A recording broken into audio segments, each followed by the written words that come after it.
Or you go to summer camp, and let's say there's some other cadets that didn't get much experience with lab. You can then be like, oh, hey, you're my platoon sergeant. You've never done this position. Here's what your roles and responsibilities are. And then they just read it, and then they have an idea of what to do, because they're probably in an evaluated position as well. Yeah. And that position helps your position, and you all just help each other.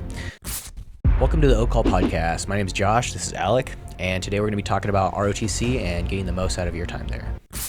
So Alec, you were a mechanical engineering major in college. You were on the Ranger Challenge team in a fraternity. You participated in a bunch of other clubs and organizations. Tell me how you did all of that while still doing well in ROTC. Yeah, so just put out there, I was in the 7th Brigade Bold Warrior, Wabash Battalion.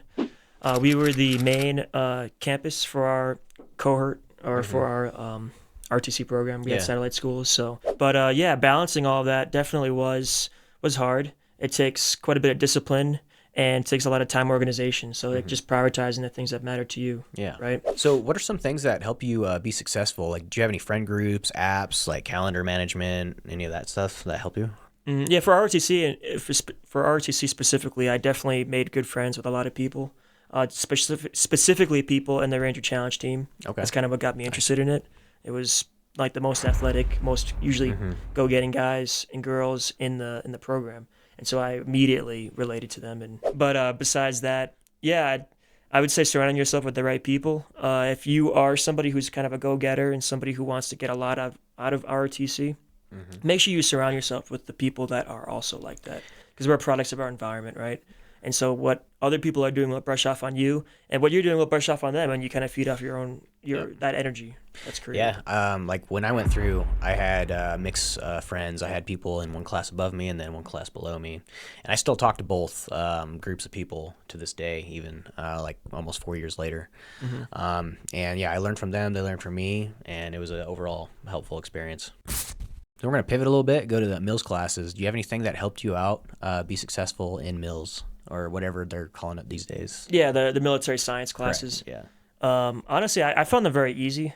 That was just my perspective on them. They didn't make them super challenging. They kind of made them more of like a seminar, kind of just like show up, getting some exposure to military stuff. Yeah. That they definitely. I think the reason for that was specifically for me and my peers. Our curriculum was very hard. Like we were all engineering majors, right?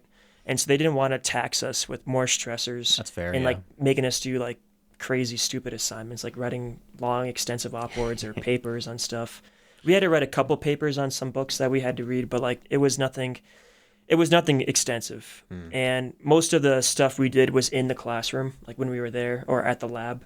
And then outside of that, I had really no other like homework assignments or requirements I had to meet. I could just focus on my degree. Nice. Focus on whatever else I was doing, and that was it. Yeah, so I'd say once again, I'm on the other side of that spectrum. Like we did have some assignments. I had to like provide like a land nav course. Had to do like I did that. Yeah. Big old like garrison op boards and stuff like that. Plan a range and whatnot. Like down at the local National Guard Reserve organization. Yeah. I'd have to do that. That's so cool. Things that helped me, I had because I was S&P, I was able to talk to the company commander, and he gave me all kinds of resources. So you can find these resources online, but basically I had that legitimate like template, not some like little tactical thing that you use at lab, which it's valuable, but it's not the actual like military's standard. So I was able to take this legit thing and then like apply it, and the cadre were like, oh, that's pretty cool. I also use like Army pubs because you got a CAC when you contract and you're officially in the program. So I'd pull various like FMs, TMs, DA forms. So like the DA 2062 for like signing out equipment, like if you're going to give out radios, MRE, like whatever the weapons or that helps. It helps keep them accountable. Who owes you stuff? Because then they give you this thing, you give them the paperwork back, and you know who still has something. Counseling forms, because we had to do like monthly counselings, initial counselings, blue cards, all of that stuff. So those were definitely some good resources that I used at my program to thrive and survive and whatnot. Yeah. I think depending on the position you held in ROTC affected how much you learned too. Yeah. Like if you were like the I was the S3.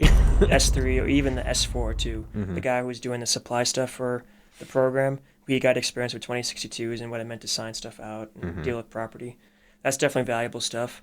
I was doing a Ranger Challenge, so I mean I was doing a lot of athletics, and I learned a lot about knots and some like basic soldiering stuff. But I will admit I probably didn't get that much exposure to like the higher echelon planning and Okay.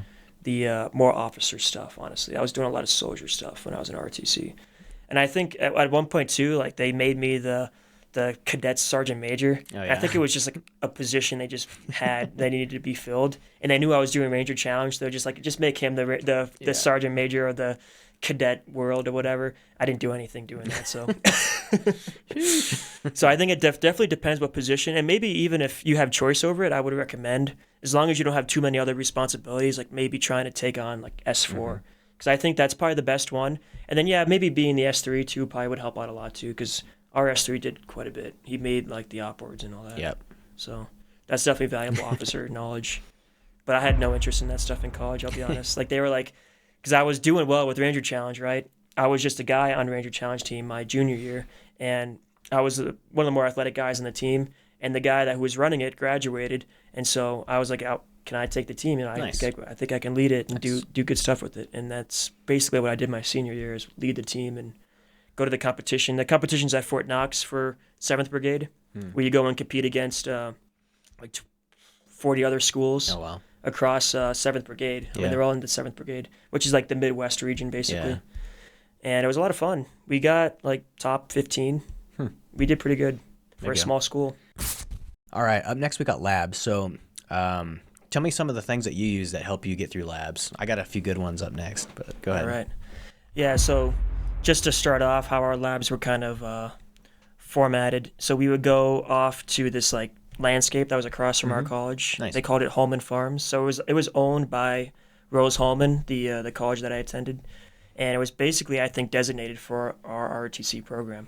It was just wood lines and fields that we could do, like ambush lanes. Like there were dirt roads and stuff like that. We could use ambush lanes, and we could do raids and recons and stuff like that. So it was a really good piece of land to practice all these different things that you do at CST, these different mission sets.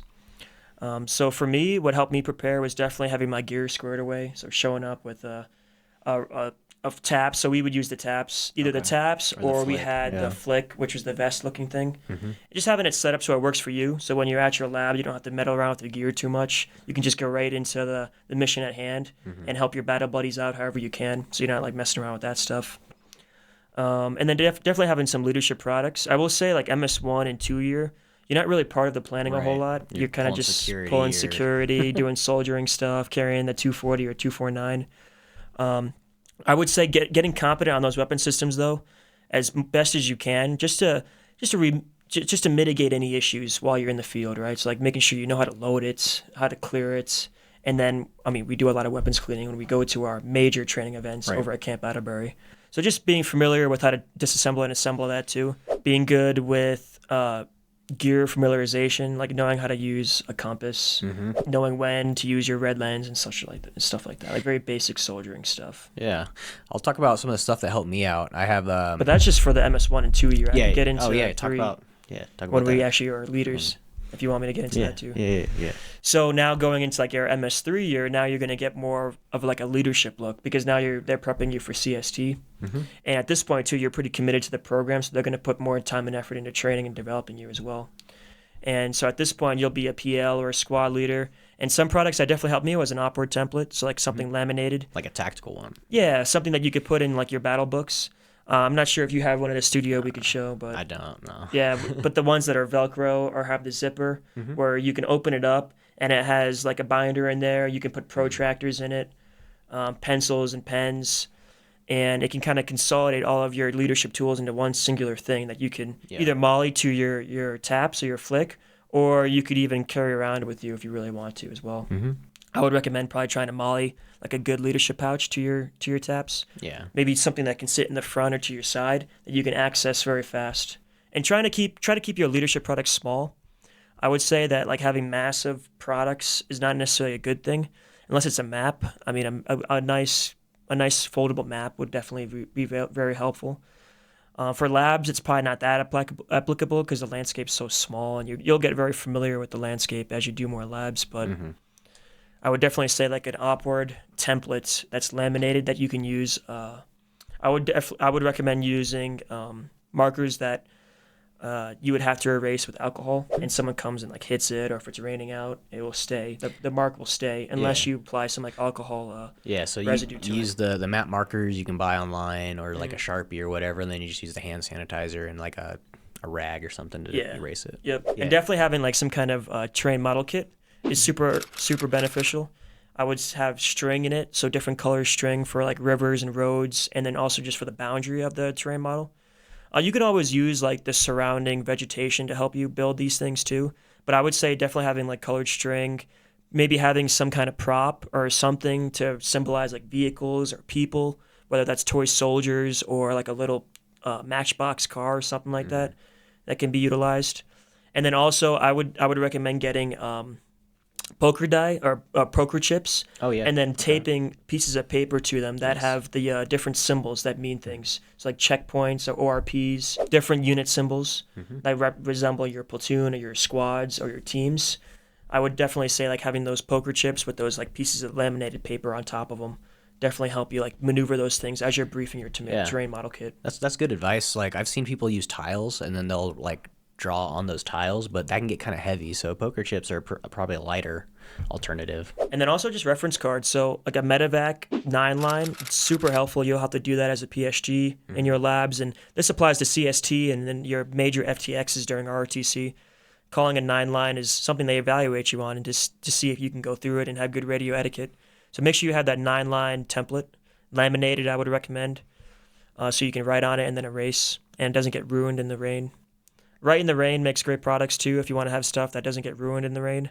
So like a little notebook that you can write in that you can see the markings of your pen even in the rain. Definitely super helpful. And some whatever other cheat sheets you may want out there is definitely good to have. If you want to go into it, Josh, you might have some off the top of your head. So like smart cards and templates that I used in addition to the 9 line. So I would use the Gotwa ones. I just made one and then I laminated it, and I would pre-fill one out sometimes like during the mission planning process. If I'm like, I know I'm going to drop off some people here to do security or whatever, and I have to give them a Gotwa before I leave, I might figure out what that Gotwa is and then just like pre-fill it out so that when they drop them off, I'm like, here you go, read it to me, you got it, cool, bye, and then I'm out. Another one would be like Call for Fire, like TT Lodak, if you like the Call for Fire script you're saying. Yeah, that's super helpful. That one, like you said, 9 line, a little like a. How about a salute report too? Yeah, spot and salute reports, being able to like radio it up. Those are all some good things to have, especially laminated with like weather. When you go to Knox, and I went 4th Reg, so to camp, so it was like raining the whole time. I never dry. Another thing that helps too, collapsible little pointer stick, so that you don't need to find like a branch or whatever. You just like whip that out, do your op board or whatever, put it away. Definitely.